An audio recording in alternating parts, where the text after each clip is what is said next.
The morning sun barely touched the hills of southern Italy when Marco Rossi heard the first gunshot. He dropped the wooden spoon into the pot of soup and froze. For 3 years, he had been cooking for Italian soldiers. For 3 years, he had stayed away from the fighting. But now the war had found him. It was September 1943, and everything was falling apart. Days ago, Italy had surrendered to the Allied forces. The Germans, who had been Italy's partners, were now enemies. They were retreating north, destroying everything as they went. The Italian army was scattered and confused. Nobody knew who was friend or enemy anymore. Marco was 45 years old. Before the war, he owned a small restaurant in Naples where families came to celebrate birthdays and young couples had their first dates. Then the bombs came. His restaurant turned to rubble. The army drafted him as a cook because he was too old to be a frontline soldier. At least in the army kitchen, he could do what he loved. He could cook. "Marco, what do we do?" Antonio Lombardi's voice shook with fear. He was only 22, thin as a rail, with hands that trembled as he stirred the morning polenta. Everyone called him Tony.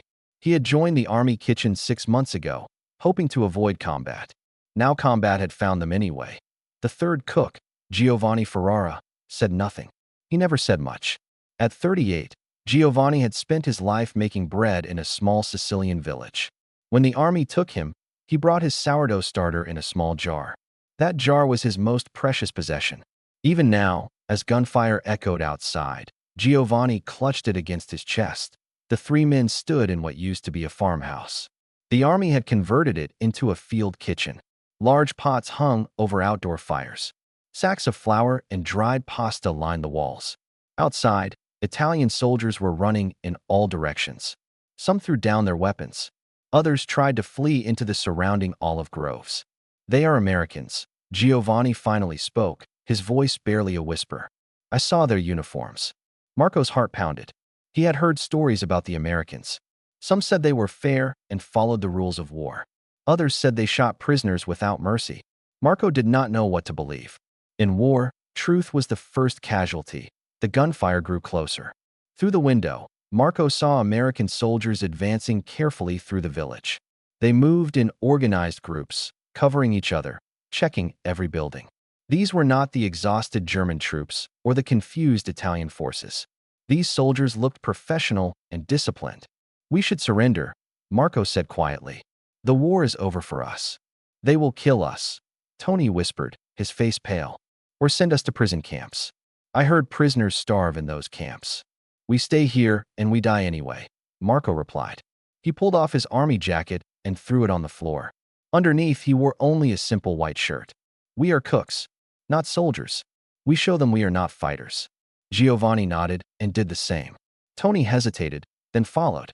The three men walked to the front of the farmhouse. Marco picked up a white kitchen towel and tied it to a wooden spoon. His hands were steady now. Fear was useless. He had survived bombs in Naples. He would survive this. An American soldier appeared at the door, rifle raised. He looked young, maybe 19. His uniform was dusty, but his eyes were sharp. He shouted something in English that Marco did not understand. Marco slowly raised his hands, the white towel hanging from the spoon. Behind him, Tony and Giovanni did the same. More American soldiers entered. They searched the three Italians for weapons, found none, and pushed them against the wall. Marco kept his eyes down, trying to look harmless. The Americans spoke to each other in rapid English. One of them, older than the others with 3 stripes on his sleeve, stepped forward. He had dark hair and olive skin. When he spoke, Marco heard something familiar in his accent. "Italiano?" the soldier asked in broken Italian. "Si," Marco replied. "We are cooks. Only cooks. No soldiers." The American sergeant looked around the kitchen. He saw the pots of soup, the bags of flour, the cooking equipment. He picked up one of Marco's knives, tested the blade, then set it down. His expression was unreadable. More Americans arrived. An officer entered, tall and stern-faced with captain's bars on his collar. He spoke to the sergeant in English. The sergeant replied, gesturing at the kitchen, at the 3 Italian men, at the supplies. The captain walked slowly through the kitchen. He opened bags, examined the food stores. He found Italian olive oil, dried pasta, cured meats hanging from hooks, wheels of hard cheese. It was better food than most armies had after 3 years of war. The captain said something to the sergeant. The sergeant turned to Marco. Captain Anderson wants to know, how many men can you feed? Marco blinked in confusion. Feed? They were prisoners. Why would the Americans ask about feeding anyone? I do not understand. How many soldiers can you cook for? Every day. Maybe 100. Maybe more. Depends on supplies. Marco's mind raced. Was this a test? A trick? The captain spoke again. The sergeant's eyes widened slightly. He looked at Marco, then at his companions. When he spoke, his voice carried something Marco had not expected to hear. Respect. The captain says you will cook. For everyone. Everyone. Marco repeated. The American officers? The sergeant shook his head. No. Everyone. All soldiers. American and Italian prisoners. Same food. Same time. Marco stared at him. In the Italian army, officers ate separately. They had better food, better wine, better everything. Regular soldiers got whatever was left. Prisoners got scraps or nothing. This American request made no sense. No army worked like that. I do not understand, Marco said again. Captain Anderson spoke directly to Marco, even though Marco could not understand the words. But he understood the tone. It was not cruel. It was not threatening. It was simply a command from one professional to another, the sergeant translated. In the American army, everyone eats the same food. Private or general. That is our way. Marco looked at Giovanni. Giovanni looked at Tony. Tony looked back at Marco. None of them believed what they were hearing. But the Americans were waiting for an answer. We can cook, Marco finally said. We can feed everyone. The kitchen smelled like coffee, but not the rich Italian coffee Marco knew. This was American coffee, bitter and thin like dirty water. He stood over a large pot, trying to understand what the Americans wanted him to do with the strange cans and packages they had given him. 3 hours had passed since the surrender. The sun was higher now, and the sounds of war had moved north. German forces were retreating toward Rome. The Americans were securing the area, setting up temporary camps.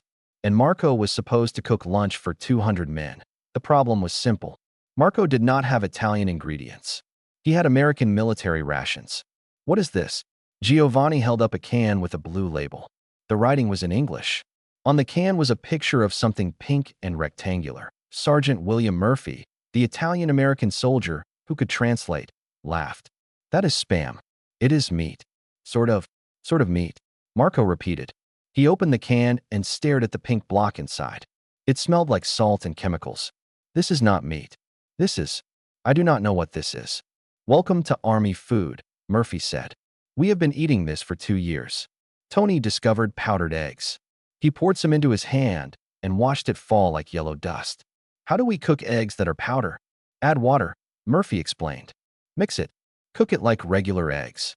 But these are not regular eggs, Tony said quietly. These are not eggs at all. Marco felt anger rising in his chest. Not at the Americans. At the situation. For 3 years, he had made the best food possible with limited supplies. He had turned simple ingredients into meals that reminded soldiers of home. But these cans and powders and strange packages? This was not food. This was fuel.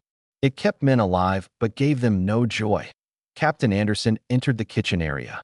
He watched Marco examine a can of beans. The captain said something to Murphy. The captain wants to know if there is a problem. Murphy translated. Marco wanted to say yes. Yes, there was a problem. He could not cook with this. He could not make proper food from cans and powder. But he looked at the captain's face.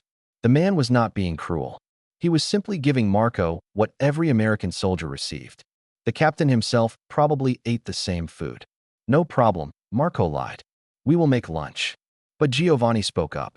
The quiet baker who rarely said anything looked directly at Captain Anderson.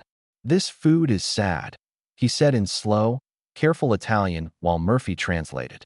Soldiers deserve better. Everyone deserves better. Marco held his breath. Would the captain be angry? Would he send them to a prison camp for complaining? Instead, Captain Anderson smiled. It was a tired smile, the smile of a man who agreed but could not change reality. He spoke to Murphy for a long time. Murphy turned to the 3 cooks. The captain says he agrees. But this is war. We use what we have. In America, before the war, we ate good food. Fresh food. But now, everything goes to the war effort. Farmers grow food for soldiers. Factories make rations, not meals. Everyone sacrifices.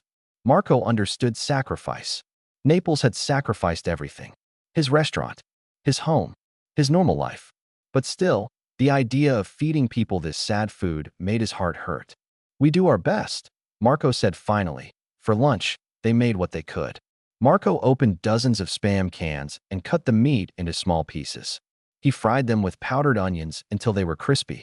Tony mixed the powdered eggs with water and made something that looked almost like scrambled eggs. Giovanni found flour and made simple biscuits because he refused to serve a meal without bread. At 18 noon, American soldiers lined up with their metal trays. They looked tired and dirty from the morning's fighting. Most were young, maybe 20 or 25 years old. They moved through the line with the efficiency of men who had done this hundreds of times. Marco watched their faces as they took the food. No excitement, no joy, just acceptance. This was what they expected. This was what they ate every day. But then the soldiers reached Giovanni's biscuits. Fresh bread, still warm. The first soldier stopped walking. He picked up a biscuit and held it close to his face, breathing in the smell. "Oh my God," the soldier said. He was a young man with red hair and freckles. "This is real bread." "What did you think it was?" the soldier behind him asked. "I do not know. I have not seen real bread in 6 months. Everything is crackers or hard biscuits from tins." Word spread down the line. Soldiers began talking, their voices rising with something that sounded like excitement. Some closed their eyes when they bit into the bread. Others held the biscuits carefully, as if they were precious. Marco felt something strange in his chest. Pride, maybe, or purpose.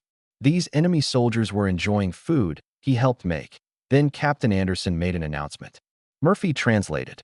"After the Americans eat, Italian prisoners will come through the line. They will receive the same food. Same portions." Marco froze. Tony dropped his serving spoon. Giovanni stopped kneading dough. "The same food?" Marco asked. "Prisoners get the same food as American soldiers?" "Yes," Murphy said. "That is the rule. Geneva Convention. Prisoners must be treated humanely." "But," Marco struggled to find words. "In the Italian army, prisoners got almost nothing. Sometimes just water and old bread. Our own officers ate fresh meat while regular soldiers ate scraps." Murphy shrugged. "The American army is different." Marco wanted to argue, to explain that this was not how armies worked. Officers and enlisted men did not eat the same food. Prisoners certainly did not eat what their captors ate. That was just how war was. How it had always been. But 30 minutes later, Italian prisoners arrived. Young men in torn uniforms, faces dirty and afraid. They shuffled forward, expecting punishment or starvation. Instead, they received trays of food. The same food the Americans had eaten. One Italian prisoner, barely 18 years old, stared at his tray. His hands shook. Then he started crying. "What is wrong with him?" an American soldier asked. Marco understood. He is not crying because he is sad. He is crying because this is the first real meal he has had in weeks, maybe months. The young prisoner sat on the ground and ate slowly, savoring every bite. Around him, other Italian prisoners did the same. They ate in silence, but their faces showed everything. Relief, gratitude, disbelief. Marco watched Captain Anderson observe the scene. The captain's face showed no emotion. This was not kindness to him. This was not generosity. This was simply the right way to do things. That night, Marco lay on a cot in a tent the Americans had given them. Tony snored softly nearby. Giovanni clutched his sourdough starter, as always. "Marco," Tony whispered in the darkness. "What kind of army is this?" Marco had no answer. He had fought in wars. He had seen cruelty and kindness. But he had never seen an army that treated everyone the same, that fed its enemies the same food it fed its own soldiers. "I do not know," Marco finally replied. "But maybe it is the kind of army that remembers we are all human." 5 days had passed since the capture. Marco woke each morning expecting someone to tell him he was being sent to a prison camp. Instead, he woke to the smell of Giovanni's bread baking and the sounds of American soldiers starting their day. September in southern Italy could be beautiful, and this morning proved it. The sky was clear blue, the air still warm. If Marco closed his eyes, he could almost forget there was a war. Almost. "Marco, come quick." Tony's voice pulled him from his thoughts. Marco walked outside to find 3 American trucks parked near the kitchen area. Soldiers were unloading crates and boxes. Captain Anderson stood nearby, talking with Sergeant Murphy. What is happening? Marco asked. Murphy grinned. We found a German supply depot yesterday. They left everything when they retreated. The captain thought you might want to see what is inside. Marco approached the first crate. A soldier pried it open with a crowbar. Inside were eggs. Real eggs. Not powder. Actual eggs in straw, dozens of them. The second crate held cheese. Hard Italian cheese, the kind Marco used in his restaurant. The third had vegetables, fresh vegetables that had been stored in a cool German cellar. Onions, potatoes, carrots, and peppers. There is more, Murphy said, pointing to other boxes. Olive oil, real butter, some kind of Italian sausage, even wine. Marco felt tears in his eyes. He wiped them quickly, embarrassed. But Tony was already crying openly, holding a wheel of Parmigiano cheese like it was a newborn baby. Giovanni just stood very still, staring at a bag of high-quality flour. What? Marco asked. Why give this to us? You could eat this food yourselves. Captain Anderson spoke. Murphy translated. The captain says we are soldiers, not thieves. This is Italian food. You know how to cook it properly. It would be a waste if we tried. Also, Murphy added with a smile, we have been eating your cooking for 5 days. The men are much happier now. The captain thinks if you have better ingredients, they will be even happier. Happy soldiers fight better. Marco looked at all the supplies. In his mind, he was already planning meals. Real pasta with fresh vegetables. Soup with actual meat. Bread made with proper flour and olive oil. How many men do we feed today? Marco asked. Same as yesterday. About 200. Half American, half Italian prisoners. Marco nodded. Then today, they eat like they are in Italy, not in a war. For the rest of the morning, the kitchen became a different place. Giovanni made 3 types of bread. Tony prepared vegetables the way his grandmother had taught him. Marco worked on a sauce, using the canned tomatoes they had but adding fresh onions, garlic from the German supplies, and olive oil. American soldiers started gathering near the kitchen. Not to eat yet, but just to smell the cooking. Young men from New York and Chicago, from farms in Iowa and Texas. They stood with their eyes closed, breathing in smells that reminded them of home or of restaurants they used to visit. That a corporal from Brooklyn approached Marco. My grandmother is from Naples. She makes sauce like this. I can smell it is the same. Your grandmother has good taste. Marco replied in broken English he had been learning from Murphy. Another soldier, Private Carmine Russo, brought his mother's recipe written on old paper. Can you read this? It is in Italian. My mother gave it to me before I shipped out. I wanted to remember how she cooks. Marco studied the recipe. It was for braciole, rolled meat with herbs. He smiled. Your mother is a good cook. This recipe is perfect. Can you make it someday? Russo asked. I know we do not have the right meat, but maybe, Marco agreed. We will try. By noon, the meal was ready. It was simple food, nothing fancy. But it was cooked with care and with real ingredients. Pasta with tomato sauce and fresh vegetables. Bread with olive oil and herbs. Even a small amount of cheese for each person. The American soldiers came through the line first. Marco watched their reactions. These young men, far from home, eating food that actually tasted good. Some thanked him in English. Others just nodded, but their eyes said enough. Then the Italian prisoners arrived. Among them was a man Marco recognized. Colonel Benedetti. He had been an officer in the Italian army. Before the surrender, Benedetti had eaten in a private dining area while his men stood in line for watery soup. Now Benedetti stood in the same line as everyone else. His uniform was dirty. His shoulders were slumped. When he reached Marco, he looked at the food on his tray.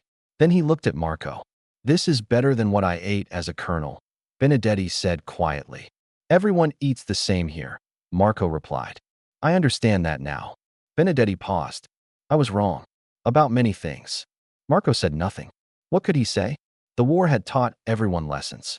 Some learned faster than others. That afternoon, Captain Anderson called Marco to his tent. Murphy came to translate. The captain wants to tell you something, Murphy said. The company is moving north in 2 weeks, following the Allied advance toward Rome. Marco's heart sank. This was it. They would be left behind or sent to a prison camp. But Anderson continued speaking. Murphy's expression changed to surprise as he translated. The captain says, you 3 are coming with us. What? Marco could not believe it. He is making it official. You will travel with the company. Continue cooking. He says he cannot have his best cooks sitting in some prison camp while his men eat garbage from cans. But we are prisoners, Marco said. Enemy soldiers. Anderson spoke directly to Marco, and even without translation, Marco understood some of it. Murphy filled in the rest. The captain says the war is changing. Italy surrendered. You are not fighting against us anymore. You are feeding our soldiers. That makes you part of this unit. Tony, who had been listening from the kitchen area, let out a sound between a laugh and a sob. Giovanni set down his bread dough and made the sign of the cross. Marco tried to find words in English. Thank you, Captain. Anderson nodded and returned to his work. He did not seem to think he had done anything special. To him, this was just logical. Good cooks were valuable. You kept what was valuable. That evening, Murphy brought Marco, Tony, and Giovanni something unexpected. 3 sets of American Army uniforms. No rank insignia, but real uniforms.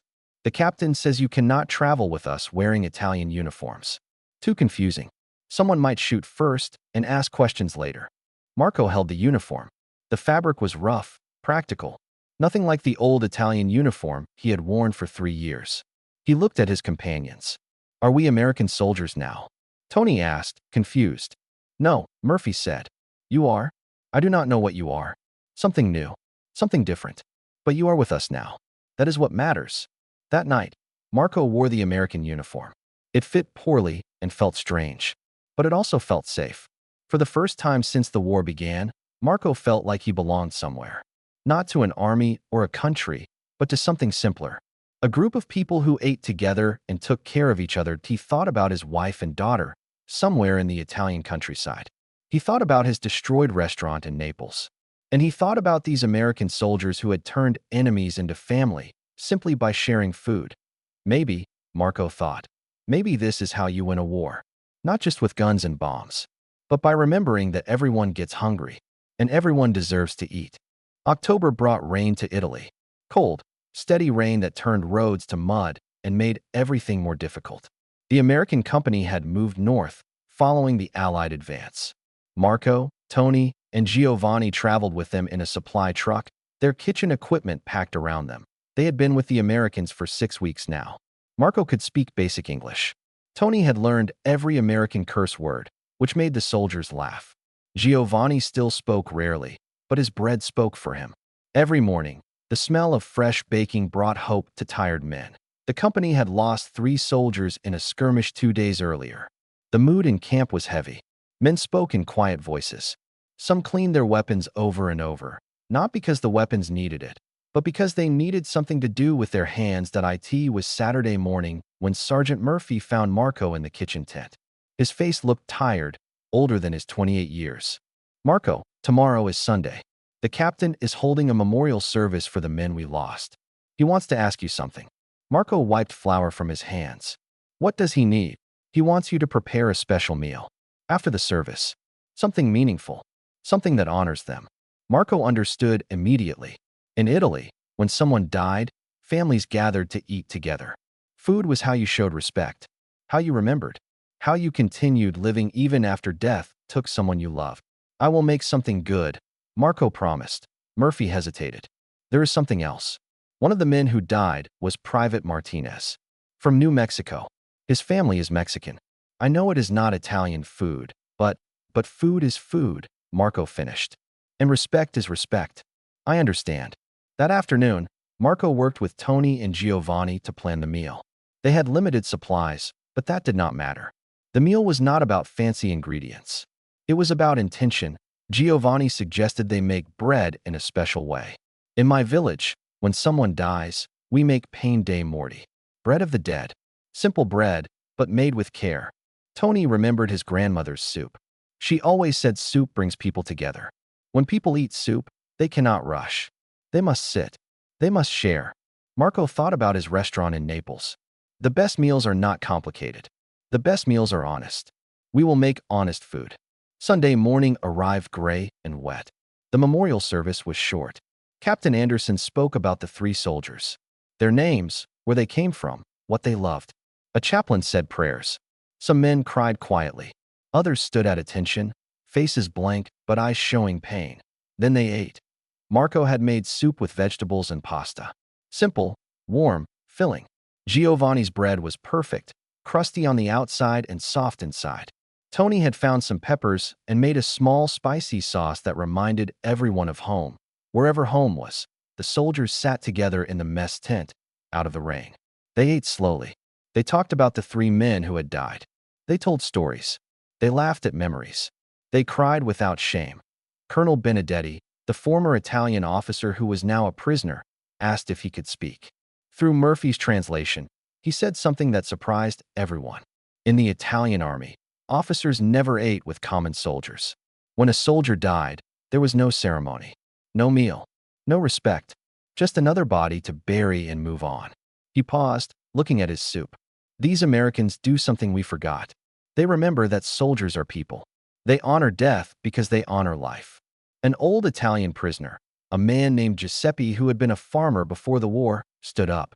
He spoke in broken English. I fight for Mussolini. I fight because they make me.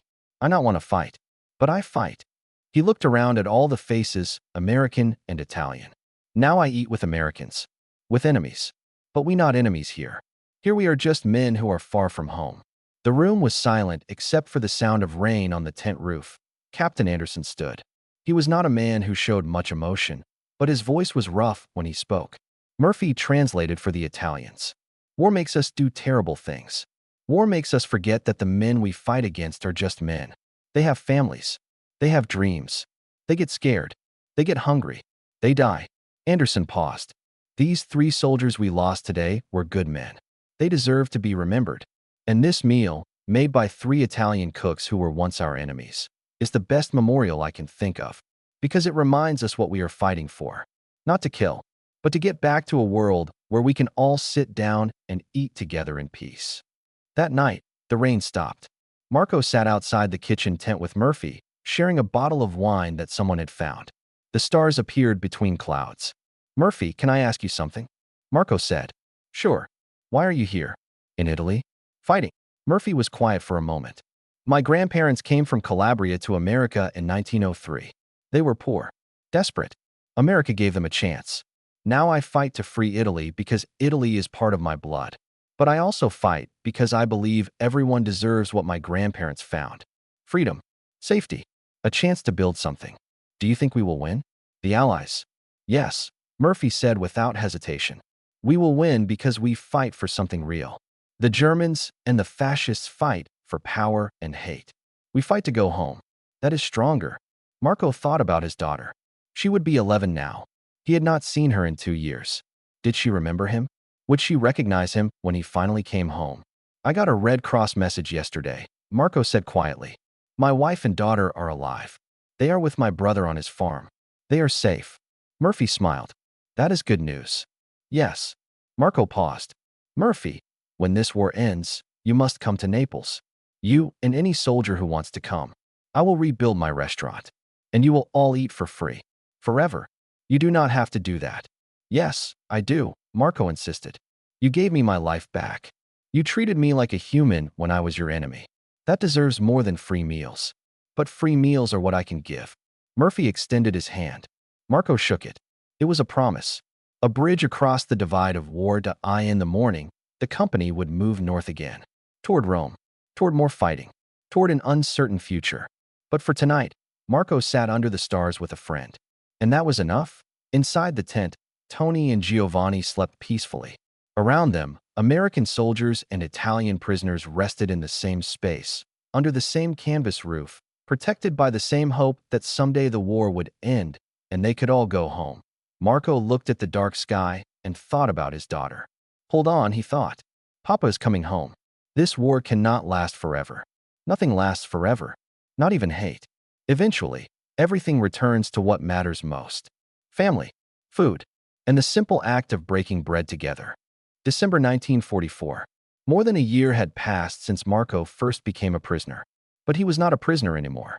He was something else. Something new. Something that had no name. The war in Italy was not over. The Allies had liberated Rome in June, but German forces still held northern Italy. The fighting continued, brutal and slow. Every village was a battle. Every mountain pass was defended. Winter made everything worse. Marco stood in a kitchen tent near Florence, preparing Christmas dinner. Around him, the war continued. Artillery fire echoed in the distance. Fighter planes flew overhead. Wounded men arrived at the medical tents daily. But here, in this kitchen, Marco created something different. He created a moment of peace. "How many are we feeding today?" Tony asked. He was no longer the frightened young man who had trembled at surrender. War had made him older, harder, but somehow not cruel. He had learned to laugh even when things were terrible. 500, Marco replied. Americans, British, Italian partisans, even some French. Everyone who can make it to camp. Giovanni kneaded dough with practiced hands. His sourdough starter, that small jar he had carried for 16 months, had made bread for thousands of soldiers. It had survived bombing raids, winter cold, summer heat, and the constant movement of war. Like Giovanni himself, it endured. The food for Christmas was a miracle of creative cooking. They had no turkey, no Christmas ham, no traditional anything. What they had were military rations, some local vegetables from Italian farmers, and determination. Marco had learned to work magic with very little. He made a pasta dish using dried pasta, canned vegetables, and a sauce built from tinned tomatoes and creativity. Giovanni's bread was the same, as always, perfect and honest. Tony had found dried fruit and made something that almost tasted like dessert, but the real gift was not the food. It was what the food represented. For one day, men from different countries, who were supposed to be enemies just months ago, would eat together. They would laugh. They would remember home. They would forget, just for a few hours, that tomorrow they might die. Sergeant Murphy appeared at the kitchen entrance. He was a lieutenant now, promoted after a battle near Rome. But he still visited the kitchen every day. Some habits were too good to break. "Marco, the captain wants to see you." Captain Anderson, now a major, had also been promoted. He ran a larger unit now, but he had refused to let Marco, Tony, and Giovanni be reassigned. They moved where he moved. Marco found Anderson in his command tent, studying maps. The major looked up and smiled, something he did rarely. "Marco, sit down." Marco sat, confused. Officers did not usually ask cooks to sit. "I received orders from command," Anderson said. Murphy translated. "After Christmas, the unit is being reorganized. Some men are being sent to other companies." Marco's heart dropped. This was it. After more than a year, they were being sent away, but Anderson continued. "I fought the orders. I told command that you three are essential to this unit's morale and efficiency. I won. You stay with us. Official. I am making you civilian contractors. You will get papers, identification, and pay. Not much pay, but something." Marco could not speak. Tears filled his eyes. "You have fed my men for 16 months, Anderson said quietly. "You have kept them alive, not just in body but in spirit. You have reminded them why they fight. That deserves recognition." "I just cook," Marco whispered. "No," Anderson replied firmly. "You do much more than cook. You create family. And that is worth more than any weapon." That afternoon, Marco wrote a letter to his wife. The Red Cross would deliver it eventually, though it might take months. He wrote about cooking for soldiers, about learning English, about finding friendship in unexpected places. He told her about the young American private from Kansas who cried when he smelled fresh bread, about the British corporal who said Marco's pasta was better than anything in London, about Murphy, who felt like a son. He wrote, "The war has taken so much from us. Our restaurant, our home, years of our lives. But it has also given me something unexpected. It has shown me that people are the same everywhere. We all get hungry. We all miss home. We all want to live in peace. When I rebuild the restaurant, I will cook differently. Not just Italian food, but food that brings people together. Food that reminds us we are all human." Christmas dinner was served at dusk. Soldiers lined up in the cold, their breath making clouds in the winter air. They came in their different uniforms. American green, British tan, Italian partisan red scarves. But when they received their trays, they were all the same. Just hungry people grateful for hot food. A young British soldier, barely 20, approached Marco. "Mate, this is the best Christmas dinner I have had in 3 years." "It is just pasta," Marco replied in his now decent English. "No," the soldier said. "It is more than pasta. It is hope." That night, after everyone had eaten, after the dishes were cleaned and the kitchen was quiet, Marco stood outside looking at the stars. The same stars that shone over Naples. The same stars his daughter could see if she looked up from her uncle's farm. The war was not over. It would continue for months, maybe longer. More men would die. More cities would be destroyed. More families would be torn apart. But Marco had learned something in these 16 months. War could take everything from you except one thing. It could not take your ability to care for others. It could not force you to stop being human. That he thought about the young Italian prisoners who had cried when they received their first real meal from American captors. He thought about Sergeant Murphy sharing his grandmother's recipes. He thought about Major Anderson fighting to keep 3 Italian cooks with his unit because he understood that morale came from more than weapons and training. He thought about Giovanni's sourdough starter, surviving against all odds, creating life from flour and water and time. That starter was like hope itself, fragile, needing constant care, but capable of feeding multitudes if you protected it. Behind him, the kitchen tent glowed with lantern light. Tony was inside, already preparing tomorrow's breakfast. Giovanni was checking his bread dough, making sure it would rise properly overnight. These simple acts, repeated every day, were their resistance against the chaos of war. The war would end. Marco believed that now, and when it ended, he would go home. He would rebuild. He would cook again, but he would never forget these soldiers. These Americans who had showed him that enemies could become family. That kindness was not weakness. That feeding people was a form of love. In the distance, artillery fired. The war continued. But here, in this small camp, under these cold stars, Marco stood with a full heart. He had learned that even in the darkest times, there was light. And sometimes that light came from the simplest source. A warm meal. A piece of bread. The knowledge that someone cared enough to feed you well. Marco smiled and returned to the kitchen. There was work to do. There were always people to feed. And that, he had learned, was the most important job in the world. The war would take care of itself. But the people needed care from him. And he would give it, one meal at a time, until this nightmare finally ended and everyone could go home.